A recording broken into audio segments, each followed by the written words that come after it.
Olá, amigos. Olá, companheiros.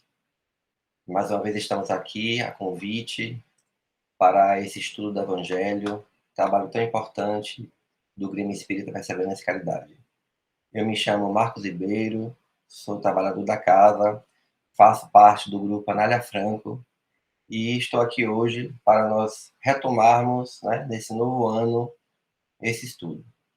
Antes de começarmos, vamos fazer uma prece de abertura, se conectar com o alto e agradecer ao Mestre Jesus por essa oportunidade, por estarmos aqui mais um ano que se inicia, tentando compreender Sua palavra. Agradecer a todos os espíritos protetores, a equipe espiritual imbuída na divulgação do Evangelho do Cristo. Muito obrigado, Pai. Pois bem, amigos, estamos iniciando um ano novo, como eu acabei de falar, né? E o nosso estudo do Evangelho continuará. Só que agora iremos retomar a partir do capítulo 1 do Evangelho segundo o Espiritismo. Essa obra é tão importante para a compreensão dos ensinamentos de Jesus nos tempos atuais. Bom, para quem está começando a nos acompanhar aqui no canal, o Evangelho segundo o Espiritismo é a obra da codificação espírita que trata especificamente dos aspectos religiosos da doutrina. Ela enumera passagens do Evangelho de Jesus, né, e seus ensinamentos, particularmente os de ordem moral, né, esclarecendo a mensagem do Cristo com a realidade de vida espiritual. Não se trata de um livro à parte, não é um novo evangelho. Essa obra nada mais é que o Evangelho de Jesus explicado segundo os ensinamentos espíritas. Não tem outro objetivo senão de conclamar o estudo e o entendimento das palavras de Jesus.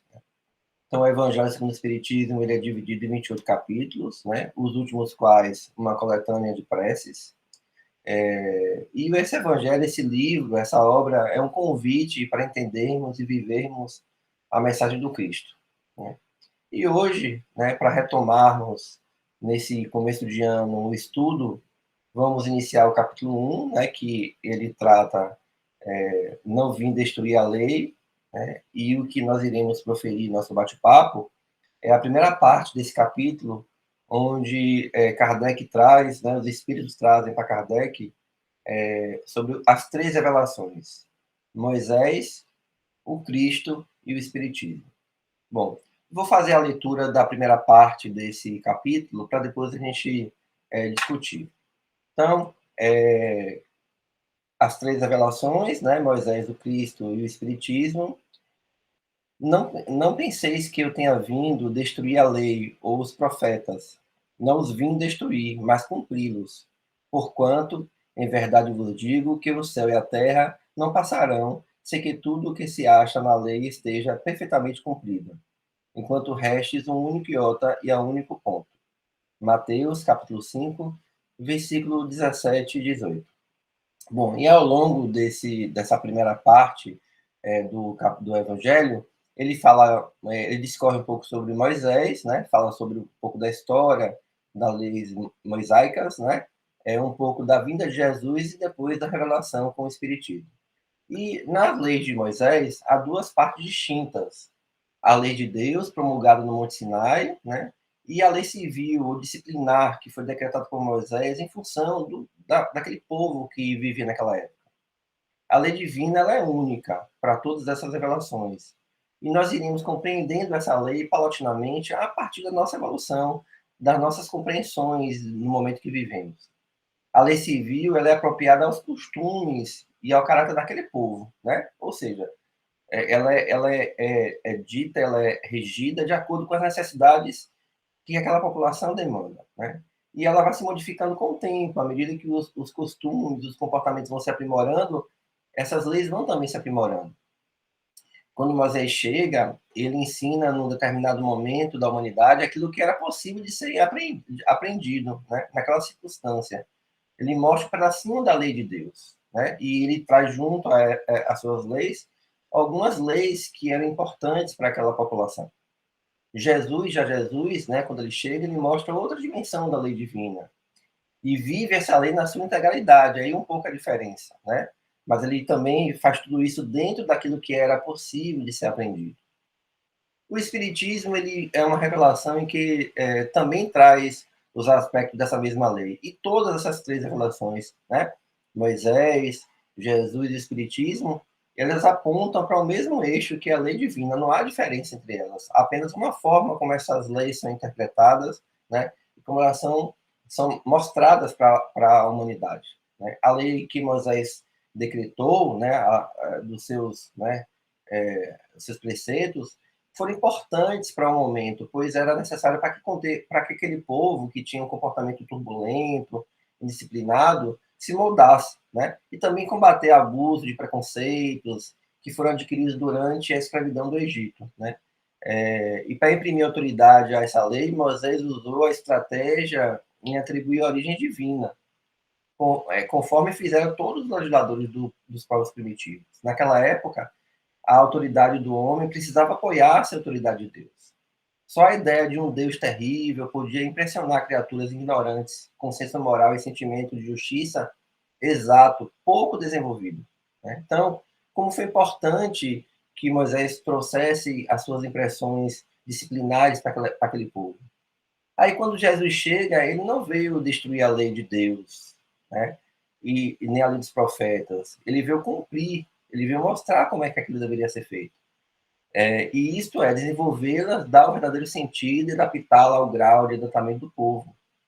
Por isso que nos deparamos com o princípio dos deveres para com Deus e para com o próximo. Isso é a base da doutrina de Jesus. Amar a Deus acima de todas as coisas e ao próximo como a si mesmo. E nos traz acrescentando para nos mostrar como era necessária a lei de Deus. O céu e a terra não passarão sem que tudo esteja cumprido até o último iota. Isso a gente acabou de ler no começo da nossa conversa.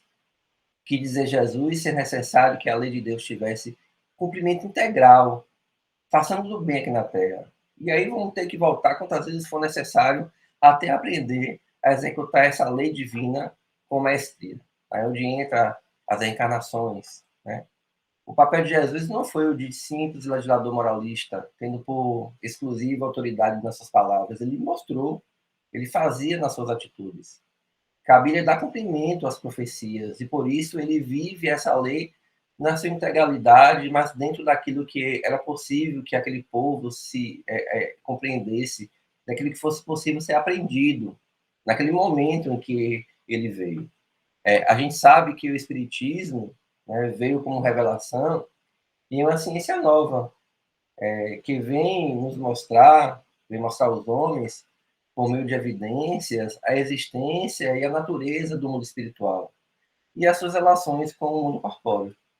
A doutrina espírita mostra a comunicação com o mundo espiritual, mas não mais como coisa sobrenatural, como coisas fantásticas, porém, né, ao contrário, como uma força viva e sem cessar atuante da natureza como fonte de uma imensidade de fenômenos que sempre aconteceram, né, e sempre foram compreendidos. E por isso, né, esses fenômenos eram relegados a fenômenos sensacionalistas. E, na verdade, o Espiritismo traz uma visão, né, da compreensão dos dois mundos, do mundo terreno e do mundo dos espíritos. A lei do Antigo Testamento teve em Moisés a sua personificação. O Novo Testamento, Cristo, e o Espiritismo como a terceira revelação de Deus, da lei de Deus, mas não personifica nenhum indivíduo, nenhuma individualidade, porque é fruto do ensinamento dado não só por um homem, mas sim pelos espíritos, que são as vozes em todos os pontos da Terra. Quando o Espiritismo veio como revelação, as comunicações aconteceram em vários pontos do planeta, trazendo uma mensagem da comunicação com os espíritos.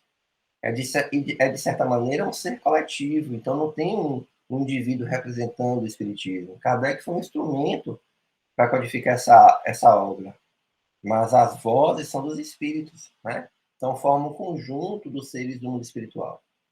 Assim como Cristo disse, não vim destruir a lei, porém cumpri-la, também o Espiritismo diz, não vim destruir a lei cristã, mas dar-lhe execução.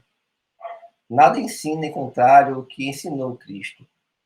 O Espiritismo vem de encontro às falas do Cristo, e vem nos mostrar como devemos entender a mensagem do Cristo.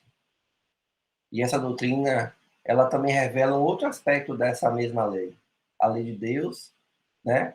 Que a gente passa a compreender de uma forma ao nosso momento. Todas essas revelações trazidas por Moisés, por Jesus, a doutrina espírita, elas apontam ao mesmo propósito, o mesmo eixo, que é a lei divina. E é por isso que é importante a gente entender essa trajetória, essa cronologia, né, das revelações, porque a cada momento elas vinham atendendo às demandas do momento, a compreensão que nós tínhamos naquele momento.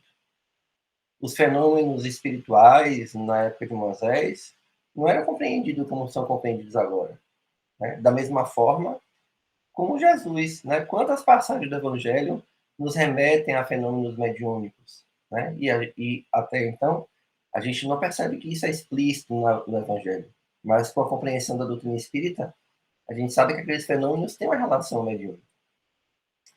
Então, meus amigos, né? Para que a gente possa entender a plenitude do Evangelho de Jesus, seja ele na leitura de qualquer das revelações, o importante é que pratiquemos o bem, que possamos amar ao próximo como a si mesmo, amar a Deus acima de todas as coisas e ao próximo como a si mesmo. E assim a gente, né, encerra nosso bate-papo de hoje sobre o estudo do Evangelho, agradecendo a todos por nos acompanhar aqui no canal, né, que divulguem esse canal do estudo do Evangelho para que as pessoas possam, a cada semana, com esse pequeno intervalo de tempo, entre 10 a 15 minutos, a gente possa discutir um pouco sobre a passagem do Evangelho, né, com a luz do Evangelho segundo o Espiritismo, e assim, né, estar mais próximos, mesmo que virtualmente. Vamos encerrar esse trabalho, desejando a todos um ano com muita prosperidade, muita luz, né, muito amor, muita paz, que todos possam alcançar os seus sonhos, né, o sonho de praticar o bem, o sonho de ajudar o próximo. E podemos encerrar nosso estudo com uma prece de encerramento, né, agradecendo ao Mestre Jesus por essa oportunidade. Sempre é importante agradecer ao Mestre por essa oportunidade. Obrigado, Senhor, por mais um ano que se inicia, que tenhamos lucidez para aplicar o bem, compreender os desafios do dia a dia, que possamos emanar amor ao próximo, àqueles que precisam de auxílio. Obrigado, meu Pai, que tenhamos um início de semana com muita paz. Agradeço a todos aqui que estiveram conosco e até o próximo domingo.